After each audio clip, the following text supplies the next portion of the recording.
Hi, Larry Oliver with Indianapolis Rehab Properties. We've got the deal. Here at 2214 Webster Avenue in Indianapolis, Indiana.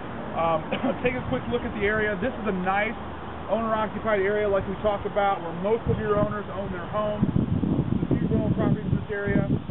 These properties range, depending on the size of the bedrooms and bath combination, between $65,000 and $80,000. This property fixed up as a 3 or 4 bedroom property, which I'll show you how you can do that in here, is upwards of $75,000 to $80,000 when it's done. We have a $24,000 purchase price on this property. I'm going to walk you through and show you where our $22,000 rehab budget goes.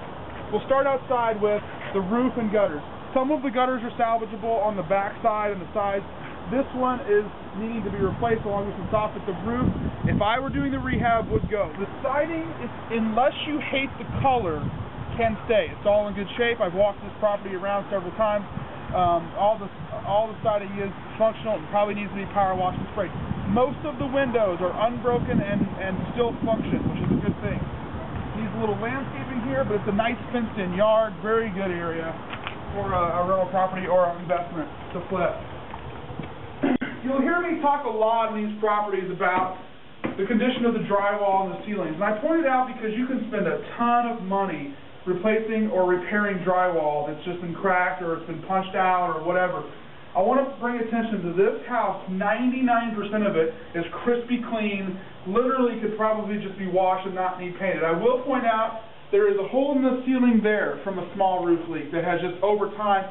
We've had this property for a long time, been tied up trying to get title clear and things like that, and that's just gotten worse over time. It was not nearly that bad when we picked this property up. And here, you've got a similar situation, and this may be difficult to see, but there is a hole right there where the roof is, it's not collapsing, it's not caving in, it's just water's come in, got into the insulation, and it's made the roof look sort of like that. This would be bedroom number 1. Now this is a garage conversion, so the other option is you convert this back to a garage. In this area, I think you're bang for your buck.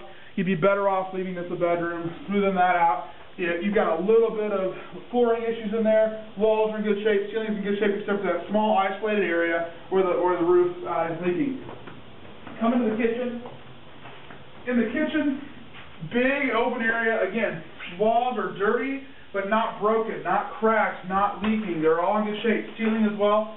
Lighting fixtures in place. Cabinets could definitely be salvaged. But it's not a real big run, so you could replace them if necessary. This counter's got to go, sink's got to go, functional window. And here you've got a furnace. It's dated, but it does work. I've had this inspected. This will be your laundry room with your utilities and water heater and so on and so forth. Some built-in cabinets, which are kind of neat. These could be painted or just stained and left. They're actually not in bad shape at all. You walk right into, behind that other bedroom, here is a back porch type of an area, a dining room. If there's a lot of things you could do with this, a den, an extra bedroom, whatever you want to do. It even comes with a complimentary piano, which I'm sure has tons of value. We'll start in this bedroom. Simple, easy, ugly color. Paint this bad boy. No, there's not one problem with drywall in here, not a crack in the ceiling. It's got 2 closets, 2 functional windows that are not broken. Simple, 12 by 12 bedroom. That's bedroom number 2. Bedroom number 3, again, you've got the functional window, big closet. I don't see one spot that needs to be patched or I guess there's maybe 2 cracks in the paint, not the drywall, but in the paint on the ceiling here. You still got your functional light fixture. All the flooring needs to be replaced in this property. I should mention that. But again, this is probably like a 13 or 14 by 14 room. Bedroom number 3 walks into this room, which this is kind of your miscellaneous room. We've got in the back, there is 2 bedrooms built on there. Here's my thing about those 2 bedrooms. That is basically an add-on to the property. I'm not sure that it's zoned correctly for that. I don't know that they've got a building permit. It doesn't look real secure. I would knock that down. We can go down there and take some pictures of it later. But this could be a bedroom, it could be a landing, it could be a breezeway. If you come with me in here, you'll see there's a patio door here. Again, this is structurally sound. This is originally part of the property. That's the part that I would be concerned about. I would knock that down in a heartbeat. But out here, I just want you to see, it's got a nice fenced-in yard. There is a concrete patio in place. Your condenser out there is in good shape. And again, you can see the siding in good shape, most of the windows in good shape, et cetera, et cetera. Not too bad. Let's walk in through here to the bathroom. This is probably, if there's a problem area in this property, it's this right here. And the deal is, with this property, it's awkwardly configured. It's a big bathroom, a full bath. It's got all the stuff you need in terms of the tub, the toilet, and the vanity. But it's just awkward. It kind of sprawls through, as you can see. The drywall, the ceiling, everything's in good shape. But this is just not quite the configuration that you want in this setup, in my opinion.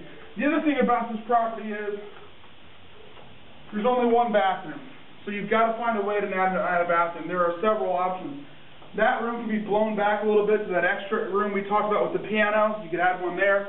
You could throw one in this room as well, since it's a bigger bedroom, or in that landing somewhere for these side of the house to use. There's a couple options. You could make that room smaller and add one in there. There's several different things you could do, but that's got to be done. It's all covered in our $22,000 budget. With $22,000, you can make this thing spit shine like a brand new home, make it a 3 or 4 bedroom, 2 bath, no problem. An experienced investor with some cheap labor, or if you're doing the work yourself, like we always mention, could shave off probably $5,000 to $7,000 of that money. One other thing that's kind of an interesting little piece is this wood-burning stove. Some people love those. They think they're collector's items, blah, blah, blah. The bottom line is it's got to go. And maybe that's something that somebody wants. You could probably salvage that and sell it for something. But in a nutshell, 2214 Webster, great buy. $24,000 gets it. $22,000 tops in rehab. You've got a top end of $80,000 after repair value. This place would rent as a 3-bedroom, $700, $800, maybe $850 in this area. Pretty logical. It would be a little higher, up to maybe even $1,000 with Section 8 4-bedroom rent. So I'll sign off on this one. Again, check out all of our properties all the time at IndianapolisRehabProperty.com. We've got the deals.